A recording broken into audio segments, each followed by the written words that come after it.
আসসালামু আলাইকুম প্রিয় শিক্ষার্থীবৃন্দ, আশা করি তোমরা প্রত্যেকেই ভালো আছো। এইচএসসি ভোকেশনাল একাদশ এবং দ্বাদশ অথবা বিএমটি একাদশ দ্বাদশ ডিপ্লোমা ইন কমার্স, আপনারা যারা পরীক্ষা অংশগ্রহণ করতে চাচ্ছেন, আপনারা জানেন আপনাদের যে সমাপনী পরীক্ষা, একাদশ শ্রেণীতে সমাপনী পরীক্ষা এবং দ্বাদশ শ্রেণীতে যে সমাপনী পরীক্ষা সেটা অনুষ্ঠিত হবে 30/6/2024 তারিখ। তো পরীক্ষার কিন্তু আর বেশি দিন সময় নেই। আমরা যারা দ্বাদশ শ্রেণীতে আছি আমাদের পরীক্ষা অনুষ্ঠিত হবে সকাল 10টা, এটা একটু মনে রাখবেন। যারা ফার্স্ট ইয়ারে আছেন তারা আবার 10টার সময় পরীক্ষা দিতে চলে যায় না, সময় নষ্ট হবে। তাহলে দ্বাদশ শ্রেণীতে যারা আছে, মানে সেকেন্ড ইয়ারে যারা আছেন, আপনাদের বাংলা 2, ইংলিশ 2 এই ধরনের পরীক্ষা যাদের আছেন তাদের আপনাদের হবে সকাল 10টা থেকে 1টা পর্যন্ত, এবং পরীক্ষা শুরু হতে যাচ্ছে কত তারিখে? 30 তারিখ। হ্যাঁ, 30 তারিখে বাংলা পরীক্ষা আছে। এরপর আমরা যারা ফার্স্ট ইয়ারে আছি, একাদশ শ্রেণীতে আছি, আমাদের পরীক্ষা হবে দুপুর 2টা থেকে 5টা পর্যন্ত, বিকাল দুপুর 2টা থেকে বিকাল 5টা পর্যন্ত। একটু মনে রাখবেন, আপনারা যারা ফার্স্ট ইয়ারে আছেন বা একাদশ শ্রেণীতে আছেন, আপনার জন্য পরীক্ষা শুরু হবে দুপুর 2টা থেকে 5টা পর্যন্ত। আচ্ছা, এখন আপনাদের পরীক্ষা শুরু হচ্ছে কিন্তু 30 তারিখে, 30/6/2024। এখন আমি যেটা নির্দেশনা আপনাদের আলোচনা করতে চাচ্ছি সেটি হচ্ছে, পরীক্ষায় আপনাকে কি নির্দেশনা মানতে হবে। এক, পরীক্ষা শুরুর 30 মিনিট পূর্বে আপনাকে অবশ্যই কেন্দ্রে প্রবেশ করতে হবে। আর পরীক্ষার্থীকে নিজ উত্তরপত্রে তার পরীক্ষার রোল, রেজিস্ট্রেশন নাম্বার ও বিষয় কোড ভালোভাবে লিখতে হবে। আমি আপনাদের রোল নাম্বার, রেজিস্ট্রেশন নাম্বার কিভাবে পূরণ করবেন সেটা নিয়ে একটা ভিডিও খুব তাড়াতাড়ি দিব।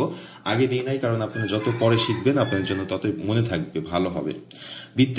বৃত্ত ভরাট করতে কোনো অবস্থাতেই ঋথযুক্ত স্থানে অংশে লেখা যাবে না, দাগ দেওয়া যাবে না, ভাঁজ করা যাবে না, এটা একটু মাথায় খেয়াল করবেন। এটা আমি দেখিয়ে দিব। প্রত্যেক পরীক্ষার্থী তার প্রবেশপত্রে বর্ণিত বিষয়সমূহ অন্য কোনো পরীক্ষায় অংশগ্রহণ করতে পারবেন না। এরপরে যেটাই প্রোগ্রাম করা যায় ওই ক্যালকুলেটর আপনি নিতে পারবেন না, নন প্রোগ্রামাল ক্যালকুলেটর আপনাকে সাথে নিতে হবে। এবং পরীক্ষার্থীগণ স্ব প্রতিষ্ঠান প্রদানের নিকট হতে প্রবেশপত্র গ্রহণ করবেন।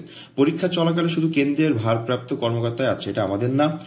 আর পরীক্ষা চলাকালে কোনো হলে মোবাইল ফোন ব্যবহার করা যাবে না। আপনারা কখনোই মানে মোবাইল ফোন নিবেনই না। মোবাইল ফোন নিয়ে কিন্তু কোনো পরীক্ষার হলে যদি আপনি আপনাকে দেখে ফেলে, ধরে ফেলে, তাহলে কিন্তু আপনাকে পরীক্ষা ক্যান্সেল করে দিবে, সাসপেন্ড করে দিবে।